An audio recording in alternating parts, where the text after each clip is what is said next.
In this video, I'm doing a review of the, I'm going to say it wrong, SEQES, or I also googled pronunciation and it was like SEQES. Okay, so either way, it's a notebook spelled SEQES. So this notebook has 160 GSM paper, which is very thick paper, usually not prone to any ghosting or bleed through, so we'll see how the pen test went later in this video. And with the cover design, the first thing that sprung to mind was a dupe of the Archer in Olive, because it has a nice little design here in the gold or silver foil. They do have some other designs that have gold foil and different graphics on the cover as well. The cover is a linen hardcover, so it's very sturdy. As you can see, it's not really bending, and absolutely love this turquoise color, which I'm not sure is showing up very nicely on the camera. So the notebook is quite affordable. It was only $19 US on Amazon. I'll have the link down below, and that is a lot cheaper than a lot of other 160 GSM dot grid notebooks. So I was like, all right, I'm going to get a copy of this notebook and see if there's any reason why it is so much cheaper or if it is just a really good deal. So it is 5.75 inches wide by 8.25 inches high, which is a fairly standard page size for these dot grid notebooks, around about a 5-page size. There's nothing on the spine. Really nice bright white paper. That is a major pro for me. Absolutely love white paper. Cannot stand the yucky yellowish paper that some notebooks have. It has a pen loop, and I have tested it. It is fat enough to fit my friction erasable. That one's always a good test because it is a bit fatter than most pens. So on the front here we have a little if found, you know, who it belongs to. There's that name again that I really butchered. Now at the start of my dot grid notebooks, I always count the number of dots horizontally, so in this case there's 27, and the number of dots vertically, so for this one it's 39, and then I put it on a sticky note and put it on the inside cover, and then whenever I'm ruling up spreads I can refer to that, and then I can go, okay, if I want to do a 3-column, I know that it's 27 divided by 3, you know, that's how many dots across the page I need to do. It just really helps to speed up you know, the pace of drawing up your spreads instead of having to recount the dots all the time. So this really nice bright white paper goes straight into the dot grid. There's no index or anything like that.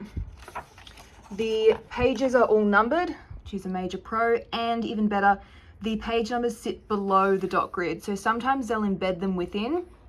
Some brands do that, and it really irritates me because then when you draw up your spreads, you block out the number, and I end up just rewriting it below the grid anyway. So that's really good that it sits below already. There are no dots too close to the inner margins here, nor to the outer margins near the edges of the page. So that's also another pro. If I do a flick through, one thing that I did notice, I don't know if it'll show up easily on the camera, if you watch the top left, you'll see that the dots slightly move. So some of them are a bit closer to the top of the page, and some of them then move down a bit. That was really the only like con that I could find. And why would that be a con? Well, sometimes when dot grid notebooks do that, they can be a little uneven. So like one page might sit a little bit lower, but this one, when I was flicking, doesn't look too bad. It's like when it sits a bit lower, it's fairly consistent. That one's a little wonky. As you can see, I pretty much need a ruler to show you, but it's like a millimeter or two off. Is that a deal breaker for me? No. With being so much cheaper than the other notebooks, I think I can just deal with that. I don't think it's that big of a deal. In terms of laying flat, yes, they're laying flat. Let's go to another spot. Let's go to another one. Like, they all lay pretty flat, and I haven't had to break the spine of this notebook either. But if you did want to, you just turn it over and then bend the pages back a bit on either end, and then no matter what notebook you're using, it will usually help the pages to lay flatter on their own. And we also have these 2 ribbon bookmarks, which unfortunately are in the same color. I much prefer when they're different colors just to help me find what I'm looking for easily. But again, minor con. I really don't have any other cons to say about the notebook. Like, it's pretty good to me. Okay, let's do the pen test.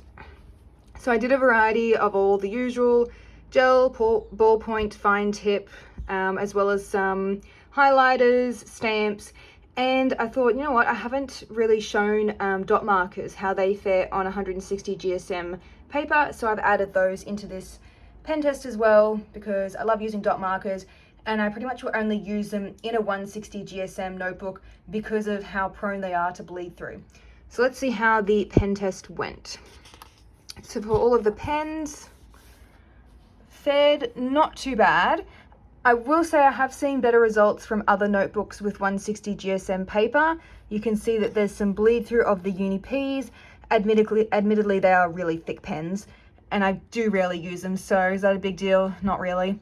There was some indenting for some of the pens. I don't know if you can see that in the video very well. But the rest of them, no show through, which is excellent. Now for the highlighters and the dot markers and the stamps. So pretty good actually. There's not that much show through, only a little bit. Doesn't really matter. I'd still use this back side of the page. I wouldn't skip a page in the notebook because of that. A little bit for the stamps, but again, fairly minor. At least it hasn't fully bled through the page, and I'm not seeing any ghosting for the highlighters either. So I think that's a pretty good pen test. If you're not someone that does super colorful spreads, you probably don't need a 160 GSM notebook anyway, but good to know that it doesn't really have any show through. So that's a major pro. And I don't know if I said it earlier, but there are 160 GSM thick paper. So that's a good way to remember it. 160 and 160. And then we have a roomy pocket folder at the back. And then just a plain same cover, you know, as the front. There's no graphic or anything, obviously, because it's the back side of the notebook. And you do have the elastic band to keep it all closed. I just took it off to film this video. So on the whole, I think this is a really good notebook. I think it is definitely a good alternative to an Archer and Olive. It also reminds me of the Notebook Therapy dot grid notebook and the Slow Journal. So I'll have my links to all of the reviews of other 160 GSM thick notebooks that I've done down below this video. And I am doing a comparison, which will have a nice neat table so you can easily compare all the different features of the notebooks to help you decide which one is right for you. Because previously there didn't used to be many 160 GSM thick notebooks, and now there's actually quite a few to choose from. So anyway, I hope you found this video helpful. I usually post a new bullet journal or planner review video each week.